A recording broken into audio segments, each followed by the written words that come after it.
Did you know you can advertise on podcasts? Don't act like you're not impressed. Find out more at podvertise.com.au. That's podvertise with an s.com.au. Ozcast.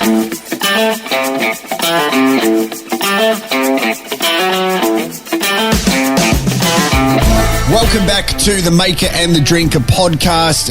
This is Jarrod the Drinker right here. I'm going to introduce the Maker in a second, but a big shout out to Ozcast Network, Andy and Liam for taking care of us with this incredible podcast. This network is amazing. Podcasts are the future, as you know. If you want more information about podvertising, how to spread the message of your business, ozcastnetwork.com. It's a great way to connect with the audience, and you can decide pretty much who your message goes to. It's real-time information and a fantastic way to grow your business and brand's message. And of course, First Drop Wines. First Drop Wines are the proud presenters of this podcast.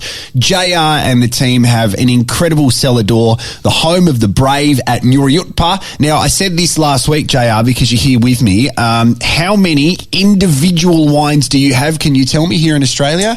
Yeah, sure. So we make wines from three regions in South Australia. The Barossa Valley, which is famous for Shiraz. The McLaren Vale, which is maritime climate influenced, and some beautiful wines from McLaren Vale. Our Cabernet program is based around McLaren Vale. And the Adelaide Hills, which is quite a massive wine region in terms of size, and a lot of our Italian grape varieties and white grape varieties are grown in the Adelaide Hills. So all in all, we probably make about 28 or thereabouts sort of core wines in the range, and then there's some other wines that are sort of single bottlings of single barrels and single vineyards that are cellar door exclusive. Yep. So fundamentally, it's based in the Barossa Valley at the old Beckwith Park, which is the old Penfolds winery, and we make a plethora of wines from this great state.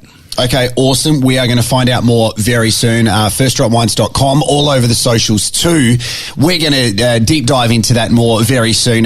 This very special episode of The Maker and the Drinker actually features the maker himself, John Retsas, JR. Let's get into it.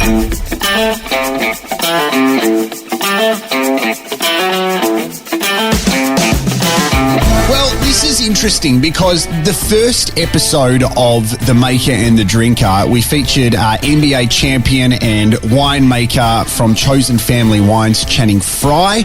And I didn't have John Retsas, the maker, on the podcast because it was 7:30 in the morning. We don't live together. And I thought, well, you know a little bit about me. Now it's time to introduce the man who is the other half of this podcast, John Retsas from First Drop Wines. We are here and we are ready to go. Are you excited about this project?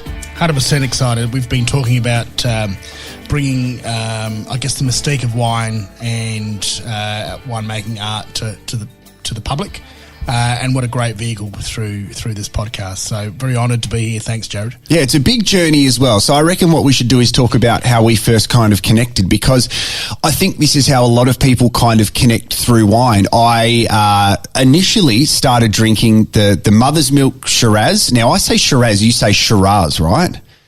Because you're more professional. You say tomato and potato. Yeah. Look, it's Shiraz, it's Shiraz. It can be whatever, as long as you enjoy it, and that's the main thing. Okay, I got this from the Largs Pier Hotel because that's my local, and I'm like, I love this because it was affordable, it tasted beautiful, and then following on from that, I went to a restaurant just off Henley Beach Road, Chico Palms, and I said to the owner there, Phil Tropiano, I'm like, Phil, you've got this wine here, this is amazing. And he said, I'll tell you what, mate, if you ever want some, the winemaker, John Retsas, is a good friend of mine, let's talk. And then we eventually connected through that, which was amazing. And I think it's the whole reason that we started this podcast, to talk about how wine connects people. We're going to get Phil on the podcast, another restaurant that he owns, Borsa. We just came from there and have this amazing story we can share in upcoming episodes as well with Ernie, who's one of the shareholders there. But your wine journey, how did it start for you? Can you give us a bit of your backstory about yourself? Yeah, sure. So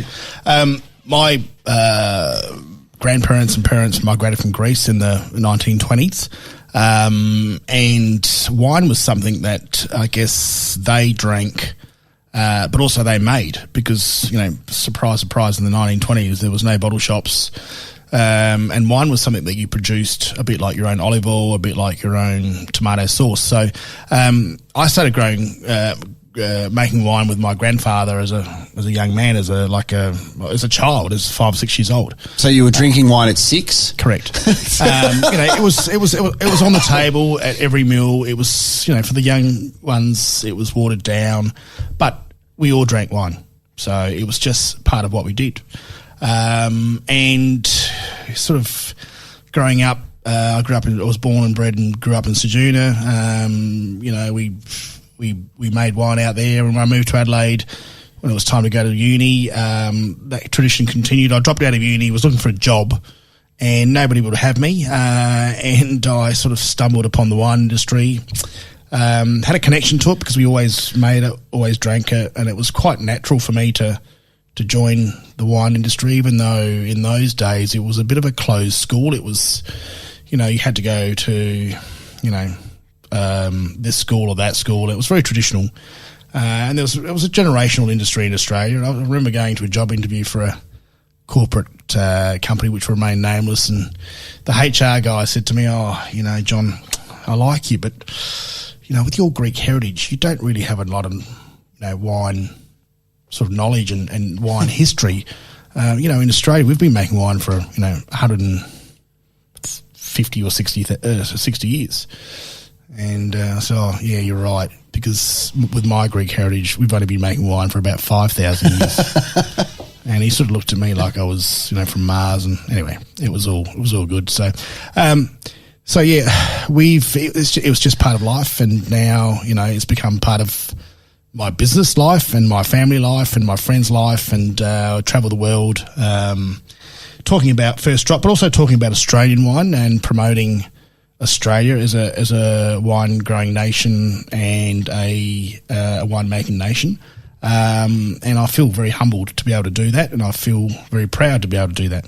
Where are we as a culture here in Australia? Because you experience this firsthand as you make your journey into owning your own wine.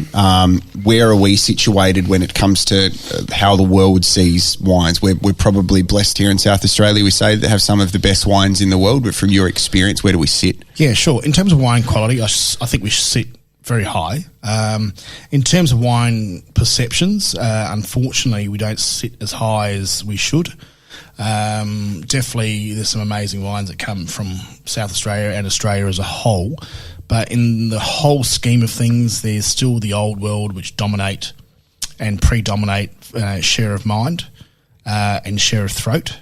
That is slowly changing, and I think it's incumbent upon all Australian winemakers and wineries to share the message and to share the premiumisation of our industry.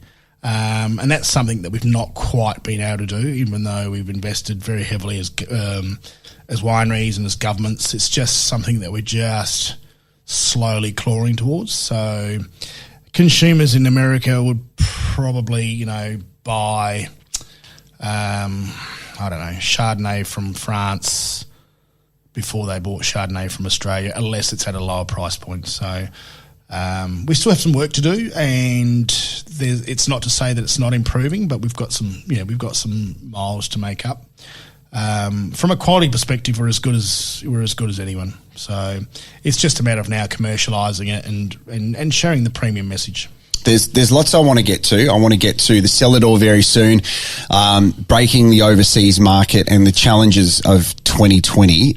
What I want to ask first, though, is how do you take the plunge into actually starting your own wine business? Because we are pretty much the wine capital of Australia here in South Australia, with so many incredible regions. So it's not something that would be easy to do, because there's a lot of competition and there's probably a lot of thoughts that go through your mind to go, we don't just want to invest in starting something that might work. We need to invest in something that's going to work. Yeah. So I started in the wine business back in 1996.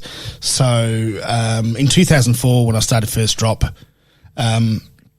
I'd been in the business for, some 8 years and sort of had an understanding of how the mechanics worked in terms of production, marketing and distribution. So for me, it was a very easy and logical step. And whilst, over the last 15 or 16 years, we've become, an overnight success story, it has taken 16 years to get to that. So it's, there's equal amounts of trepidation and bravery that go into starting a winery. How do you do it?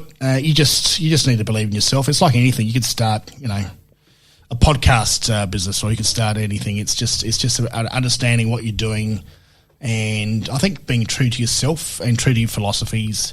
Not being swayed by fashion, not being swayed by the new trend, and God knows there's lots of new trends in wine, especially in Australia at the moment. But you just need to stay focused, and that's what we've done. We've tried to make the best wines we can from the best vineyards we can.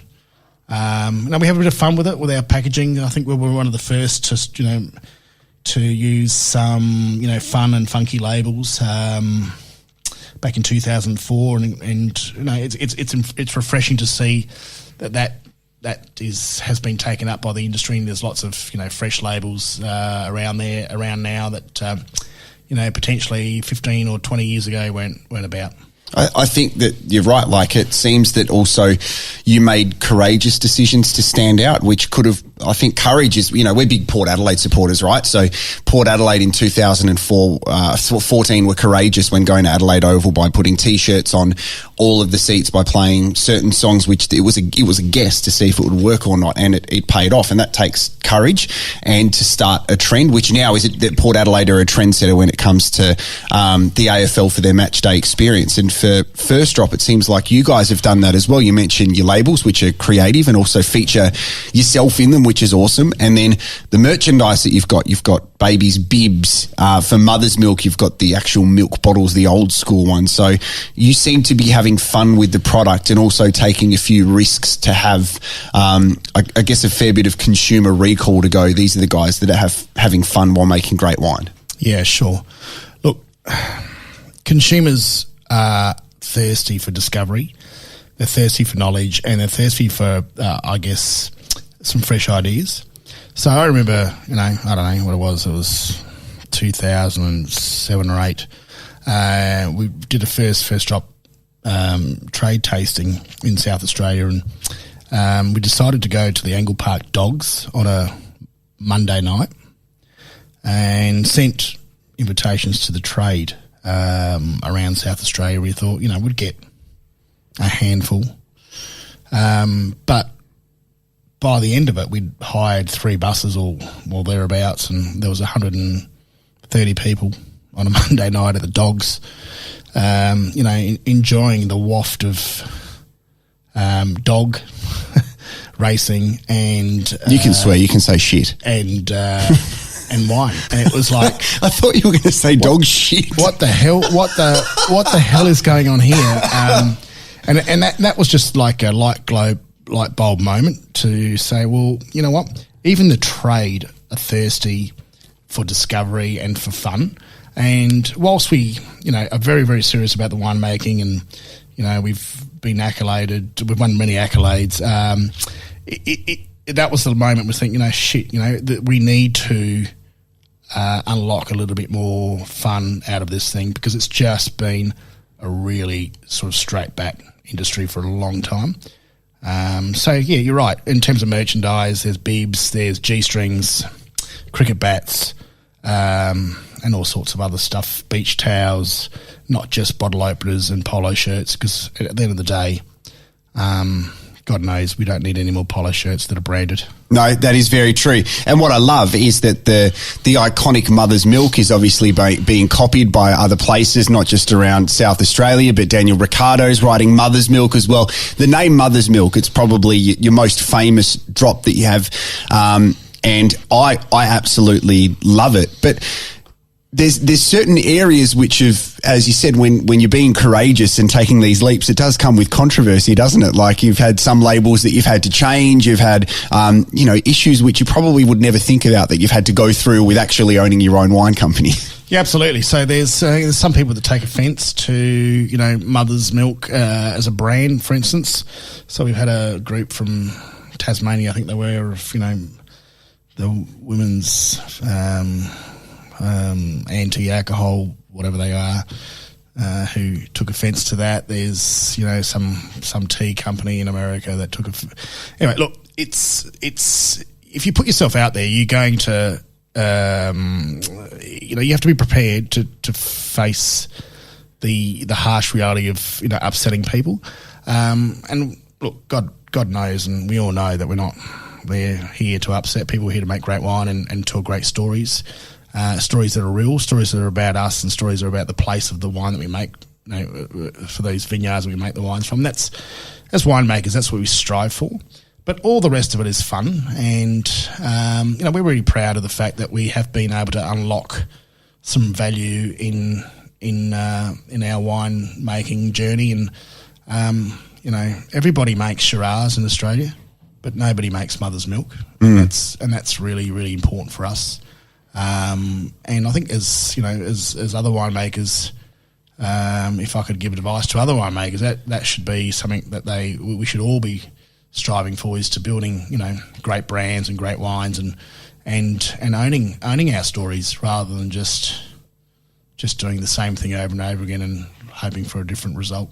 I think like for me as the drinker, what I love about First Drop is that there's a wine for everyone, and that isn't just necessarily about the type of wine that you like, but it's also the price point that you're probably comfortable with. I think Mother's Milk is incredible, and I think it's very cheap for what the incredible wine that you taste. Is that something which is done strategically, or you go, because it feels like, and it's hard to say it without sounding disrespectful, it sounds like you're drinking a lot more expensive wine when you're drinking a Mother's Milk, but you're not. Yeah. Look, when in the early days, Mother's Milk was probably a $40 wine, but the fact that the wine economy is so competitive, and the consumers are demanding more higher quality for great value, that even at say $28 or $25, depending on where you shop. You're getting outstanding, great Barossa Shiraz, 100% Barossa Shiraz and French oak, for a steal, basically. I mean, it's just, and we're not the only ones. I mean, there's other great producers out there from the Barossa and McLaren Vale and what have you that are meeting the market and facing commercial reality, which is we need to make better wines at really good price points, or we're going to be left behind. And I think Mother's Milk is sort of one of those wines that achieves that, especially because it's from the Barossa, and we've got world record Shiraz prices at the moment, so it's a great deal for consumers. One of the things I spoke to Channing Fry about in the first episode was him saying that Chosen Family has a Pinot and a Chardonnay, and he said, look, it's really hard to change people's mentality when they come in and they go to the cellar door and they're like, I don't drink Pinot. But he's trying to go, well, actually, have you tried ours? And I feel like the wine culture, I feel like there's a lot of wine wankers in the world, but people who come in quite closed-minded. That's one of the experiences I had at First Drop. And I try to open my mind even more, is that you go to a cellar door and you sit down, and you should never have a closed mind of going, I'm not going to try that or drink that, because there's obviously a chance that you're going to like it. Do you find that as well? Like there's so many people that come not with an open mind just to experience something. The worst thing that can happen is you don't like it, then you just tip it out. Yeah, I see it all the time. I see it at the cellar door.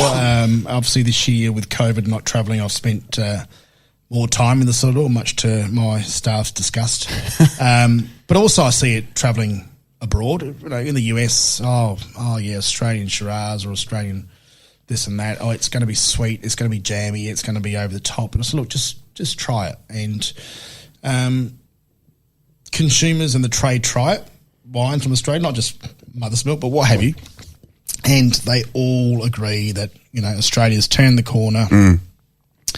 quality and for style, and that's been happening for a long time. That's been happening for 20 years. So, sure, there is some preconceptions, and it's up to us to smash through those barriers and show wine from Australia as being elegant, well structured, well made, and wines that will age. They'll age as good as well as anything from any part of the world. Talk to me about the cellar door, an experience now that we have here in Adelaide and all around the world. If you have time to go to the Barossa, McLaren Vale, the Hills, or wherever you are, you want to sit down and not just have that wine experience, but you also take pride in researching the food that people are going to pair it with, or also have an incredible food experience too when you've taken lengths to travel overseas to learn more about this stuff. Exactly. So when we started the cellar door, it was really important that we offered more than just to stand up at the bar, taste wine, spit in the spittoon, and leave.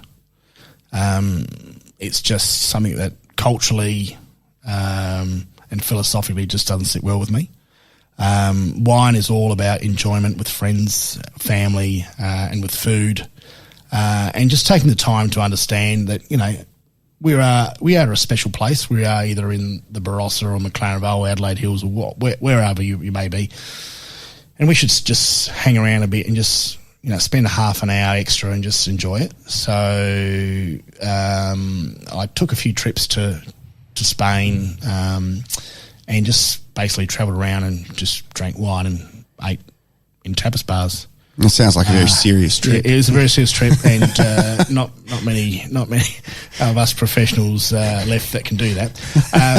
But on a serious note, it was another light globe moment where this is really important that we do this, and it's really important that we show our wines like this. And so the winery is called Hove the Brave because when we started the business, we made a wine called Anise and another wine called Albarino. These are the grape varieties. And I remember going to the bank and saying, listen, we're going to make an Anise and Albarino, this is the plan. And they looked at me like I was basically dropped in my head at birth and they said, listen, thanks, but good luck. That was brave, and the winery's Home of the Brave and the cellar door's Home of the Brave because we started the business making in 2004 Anise, Albarino, Barbera, Montepulciano, Nebbiolo, all of these alternative or emerging varieties in Australia. Well, they've been, great varieties produced commercially in Europe for centuries, but that was the bravery, and for us, the cellar door was another extension of that to serve wine in a tasting room, but also offer tastings with tapas and all sorts of authentic tapas experiences and food experiences at great prices. Because at the end of the day, you go to a tapas bar, you stand up, you have a plate of olives or whatever for not much, and that was really important that we followed the product home as it was intended in Spain, or as it was in Spain, which was, great value, but also great produce. I think juxtaposition is the word that I'm looking for, is that Home of the Brave is situated next to Penfolds as well, which is kind of the wine quality is, I'm biased because I think First Drop's a lot better, but obviously you've got quite a setup that Penfolds have, and the Home of the Brave as well, which I think it certainly fits the character of the wine labels, the staff you've got, the wine making and the relationships. Before I get to 2020, I wanted to ask about relationships because you've got such a good reputation amongst so many South Australians, where it seems that that's vital because there's so many wines in South Australia. You could be a wine rep and go knock on the door of a restaurant and go try this, and they would get that frequently throughout weeks. But the fact that you've got great relationships, it doesn't just mean that they're going to enjoy the wine because it's a good wine, but it's also meaning that you make a lot of friends through this industry, where I'm sure that there's a risk of having a lot of cowboys in any kind of sales area. Yeah. Look, it's really important for me to be authentic and honest with what we do, and we are who we are. We don't apologise. We make the best wines we can. put them in, the best packaging we can and tell stories. And I think both consumers and the trade resonate with that because they can see the authenticity and they can see the genuine sort of attempt, whether we get there or not, our best attempt to make those wines. So you can hide behind fads, you can hide behind stuff, but you can't bullshit too much. And most people resonate to that. So it's very humbling. We try our best, and it's very humbling that the trade, retail, and on-premise restaurants have seen that, and we're very, very proud. It's a tough industry, but we've been a 15-year or 16-year overnight success story, Jarrod. So it didn't just happen. But yeah, it's great. It's great fun, and I get emails and I get calls and I get messages from people saying, thank you very much. I tried, your Cabernet or your Grenache or your Chardonnay, and it's, or your mother's milk or what have you, and it's my favourite wine. That's what you jump out of bed for. We're going to talk over the next couple of episodes to some people who own restaurants here and work in hospitality here in South Australia, amongst some other people who are involved in wine. 2020 has been a unique year for so many. I wanted to ask you, for the business, it's an overnight success over 16 years, but I'm sure 2020 has been one of the biggest challenges, where you've been challenged with uncertainty and also probably being forced to think of how to adapt your business and change it, I guess, to get through what everybody's going through at the moment. Can you talk us through 2020? Do I have to? And you can swear if you like. 2020. What did the Queen say years ago? It was the anus horribilis. Yeah. It was the anus of the world. Yeah. It's... if you've ever been to Uranus, that's 2020. We're talking about that car park as well. It's on the 8th floor. So 2020 started, we're a drought. We were entering into a drought vintage. There was probably the fires, through January and February, decimated a lot of vineyards, and we were lucky. We got away with that pretty much unscathed. But we've got dear friends in the industry that were, really, really hurt hard. And then through that came the pandemic, COVID-19 scenario, where the whole world economy shut down. Airlines were grounded, resorts closed, and everybody went through the 2020 COVID thing. Now, whether depending on, doesn't matter what your perception is of it, it was terrible. So sitting in my office, I used to drive to the Barossa and sit in my office and sometimes just look at the ceiling, look at the wall, and just sort of say, well, we've built this business and this winery, all to see it sort of come to an end, because I couldn't see a way forward. It was the end of the world. But, through government stimulus and through some understanding bankers and landlords and suppliers and growers, there was light at the end of the tunnel. So I'd bought this limo from some guys that drove it over from Perth for reasons best explained by them. And it was just sort of sitting in the driveway, and I registered it and filled it up with wine, and we'd run a promotion online, as you know, Jarrod, and you sort of helped me with some staff, and we just drove around Adelaide basically delivering wine out of this stretch limo, and kept us in the game, and kept us not only in the game in terms of sales, but it kept us in the game in terms of front of mind, and kept us in the game in terms of, you know what, these guys are fucking crazy, but they are going out into the public where everyone's locked, inside the house, hiding under the bed, trying not to die. They're actually going out to the public, delivering wine door to door, and being social about it, and being themselves, and actually carrying on what they do and being true. And it was a weird time. I think you'd agree. because we're driving around this stretched piece of shit, basically. But there was no cars on the road, so even with my driving, which is horrible. It was terrible. We managed to survive and not kill anyone and not kill ourselves.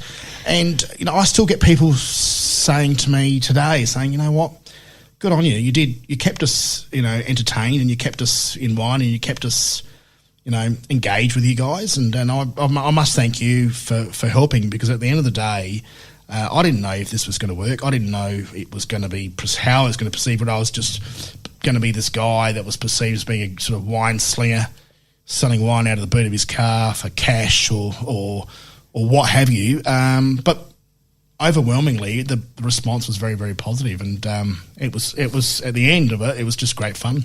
It was amazing, and I think that the thing that I love the most about it is people answering their doors and the winemakers on their doorstep. Like, that's something that we probably glossed over because we're friends, and I see you as a friend as opposed to the owner of the business. But these people are going, wow, the winemaker is actually here. They look at the label and go, oh, there's John Retsas right there, which is a really cool experience. How often do you get the owner of a business rocking up at your house and going, cool, here's a product, which was amazing. But I think it personifies everything about the business. Like, the wine is great, as good wine should be, but as I said, the culture you've got, the staff that you selectively hire, the environment at the cellar door, and the courage and creativity about First Drop is what it draws me to it and other people as well. And I think that's going to be the great thing about what we're going to do over the next couple of episodes, like talk to people about their journeys. And it all starts these connections with wine and friendships, whether they are athletes, whether they're people in the media, or they're winemakers or working in hospitality. I think all of their wine stories are going to be really interesting, and we're going to learn more about South Australian people, not just South Australian people, because you do wine all over the world too. So before I let you go, I need to ask you one thing. You're travelling overseas, and I'm going to say, mate, I'm going overseas. Where am I going to have a beautiful glass of wine? You get one location, okay? So I said to Channing Frye in episode 1, I'm like, you're coming to my house for dinner. What are you bringing round? He's like, yo, I'm bringing a Syrah. That's a really bad impersonation. I shouldn't do that. But tell me, where am I going overseas to have a nice glass of red? Now, I'm a Shiraz guy. You know that. So tell me one spot to go and what am I drinking if it's not First Drop? Yeah, okay. So, the world is a wonderful place, and I've got Greek heritage, and I love going to the Greek islands. I love